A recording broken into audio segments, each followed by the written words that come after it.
Yo, it's LaDon from LaDon Collection, and you're watching Sit Down Sundays. You know what the fuck going on.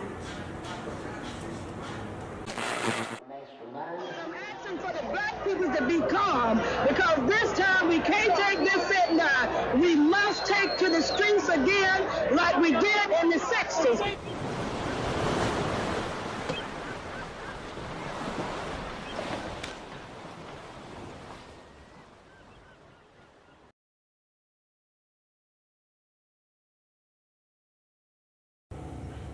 Back in college, man, I used to drink a lot. Liquor actually is a substance. People don't know. Liquor is a substance that is abused a lot of times.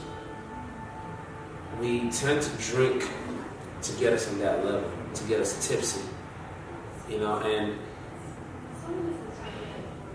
and I feel like I was drinking when I was bored. I was drinking when I had shit to do. I was drinking when it was time to turn up. I was drinking when it wasn't time to turn up. When somebody came over, oh, you want a drink? Oh, let's get a drink. Like studying for an exam, shit, let me grab a drink real quick. You know? So I was abusing it. And so I figured out, like, you only drink when you want to drink, not when you need to drink. So then there's something I like. One thing that liquor did to me, I don't know, with Hennessy, man, when you drink Hennessy, man, you can feel like a superhuman, you know? I don't know, you can have sex all fucking night. I don't know, you know? You can cuss on me, right? Alright, you know, because chicks love the Henny dick, you know? The girls love that, you know? I just feel like, I think one time I had Hennessy, man. I think I drank half of the bottle, and shit, I think I was having sex for like almost 3 hours, man. I was like, what the fuck is going on? You know, so it's crazy. Like alcohol gives you some type of superhuman strength. I feel like that's one thing I know I learned from it. Like it makes you might be drunk and hit like a glass, and it wouldn't hurt. In the morning when you wake up, you feel like you hit a bulldozer, like, you know, it's just crazy. So that's one thing alcohol did, so I have to cut back on it, you know. I drink when I want to, not when I have to. So. Alright, now we're gonna go to the importance. This is like for the younger generation. What's the importance on teaching yourself when you're out of school, or teaching yourself when you have free time? Well, it's so important, man, to self-educate yourself, because you have to understand there are a lot of things they don't teach you. You have to teach yourself, because at the end of the day, they're not always going to be there. You know, you have to always go above the bar, go above the rim. You know, because at the end of the day, you're doing it for you. Just self-love is best love. Self-education is the best education, because the thing about it is that you don't blame anybody for failing. You're accountable for that. You have to teach yourself. That's why sometimes when you're in school, the teacher tells you, go back and read this, because they're not sure you understood what they taught in class, because they're teaching to the best of their ability, but they're not sure that the best of their ability is actually the best. So you have to self-educate yourself. It's very important. Like, it's very, very, very essential. Like, I self-educate myself a lot. People think that reading books self-educates you. Yes, it does. It helps you learn a lot of things. But also, I mean, reading essential books. Things that pertain to your life. To the things that you want to do. To the things that you experience in life. The things that relate to you. I read books that relate to me. I read like life lessons that relate to me, things that I can utilize in my everyday life. I don't read things that are not important to me. Reading a book that has nothing to do with what I'm trying to do in life or what I have going on in my life doesn't add value to my life. It just expands my vocabulary, but it doesn't help.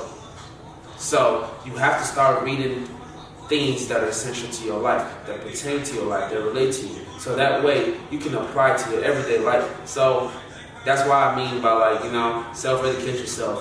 on things that you want to do, things that you feel like can actually help you get further. So self-education is very, very mandatory. Defend the men when it comes to us coming quick. Blame it on liquor, you can blame it on whatever, or just be honest. Listen, ladies, y'all can kiss my ass. You can't have such a wet pussy and expect niggas to just be in that bitch and hang.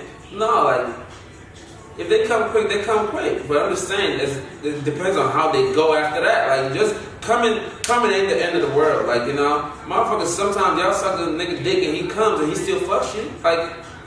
Like if he comes quick, like, you know, more so, like, is the nigga gonna keep going? Is he gonna, like, can he stand up and just, you know, keep going? Like, I feel like with me, like with people, like, I don't know, just I've seen the tweets and shit, you know, with people coming quick and shit like that. Me personally, I remember I came quick one time, you know, like, it's more so like I was fucking a bitch that was like 32 and she was bad as fuck, like, you know. So, like, I came quick, but, like, shit, I still ended the night good, you know. So it was just crazy that cut that little part out. Yeah, but cut that little part out. This shit about to take me out. But it was just like, you know, when you come quick, like, sometimes, man, ladies, it's a blessing, you know. Cause y'all trip when a nigga don't come, and y'all trip when he does come. So I was like, I don't know what y'all want, you know. So it's just like, you gotta embrace the blessing, man. That's all you gotta do, embrace it, you know. Like, cause that means you have some good pussy, you know. If the nigga don't come, then, you know, you should be worried, you know. But if he comes, at least you know you're doing something right.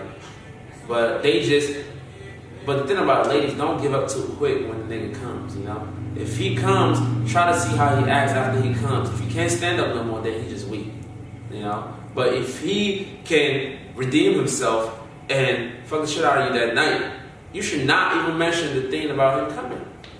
Because, like, let's say this, if you suck a nigga dick for 30 minutes, he's gonna come if the head is good. True or false? Like, he's gonna come if the head is good. But if the head ain't really that great, he gonna be, alright, baby, look, you know, let's get to it. Yeah, let's get to it. You know? That's what I'm saying. But ladies, y'all don't know that. Y'all don't know that when we be like, oh, baby, let's just get to it. That means y'all weak. Your head game is weak.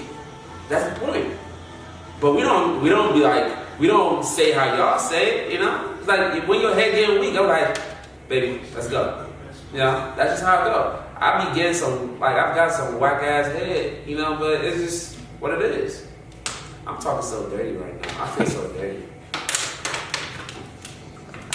Yeah, but that's just how it go, man. I feel so dirty, man.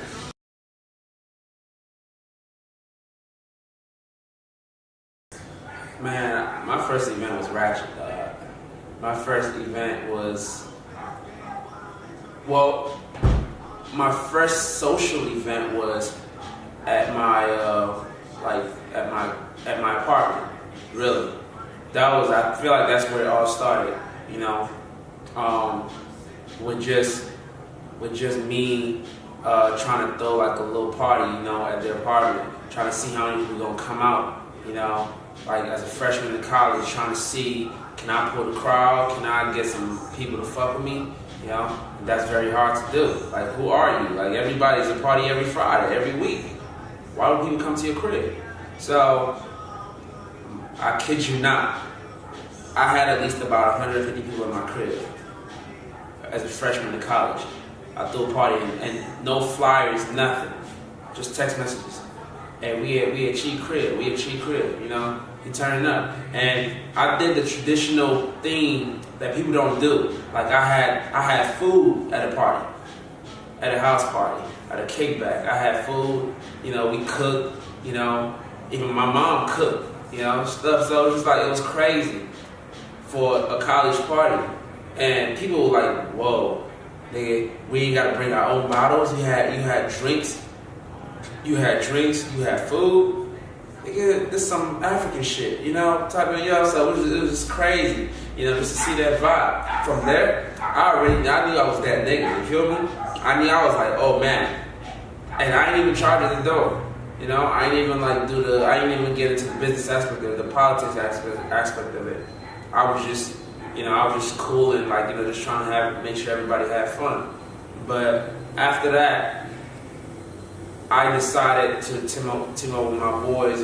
We did a dog ass party at the student center at Wayne State, in the ballroom, without having an organization. We were the first people in the history of Wayne State to do that.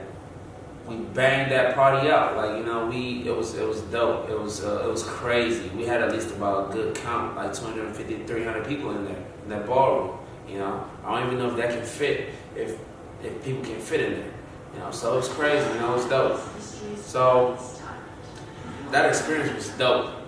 That experience was so dope because it showcased that we can actually come together and people actually listen to us. I had a voice. That's what I took out of that. I felt like I had a voice with bringing people out, with people listening to what I had to say. So once you figure out that you have a voice, you can do anything possible.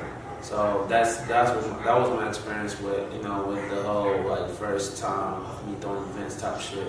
So it was cool. All right, now what made you branch off and start the Don? What was the game changer or the spark in your head that said? Don is a family name, man. It's been in the family. I'm Don.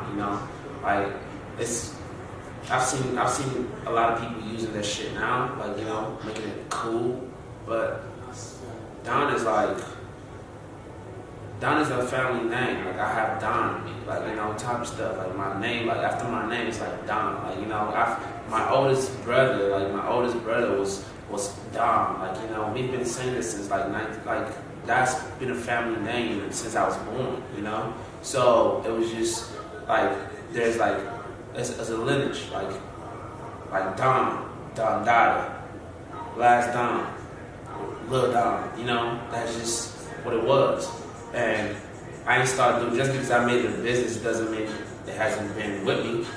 It's just more so people are just finding that out now. And which means, Don means the best, I'm the Don, I'm the best.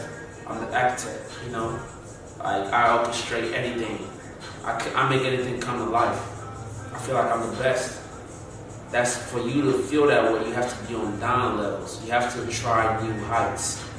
You can't be a Don if you don't try new things. If you don't try new heights. If you don't try to go to new heights. You have to try to do better. You have to try to elevate yourself. You have to try to become more than you can be the previous day. So those are what Don levels mean. That's what Don means. That's what it stands for. To be the best. To be the absolute best. We don't settle for second. We are the absolute best. So that's how I branched out to that. And with my team, we decided we're gonna make a statement. We're here, more so. We're gonna take over. In a year, we presented a fashion show. We had about 350 people there. 2 days before Thanksgiving. So on a Tuesday. So it's crazy what you can do. I'm not Lil Don by myself. It's a group of us. It's a team. It's okay to do it by yourself. It's better with a team. So that's what it is. All right, now we're gonna switch it up real quick and go to relationships because I see this energy coming out of you. So we're gonna head to little relationships real quick, and you can start off with. I'm single. Just in case anybody was wondering, I'm single. What's the question again? I see you was going. So tell me your opinion on what's the most important part about a relationship. Trust, honesty, truthfulness, communication, commitment,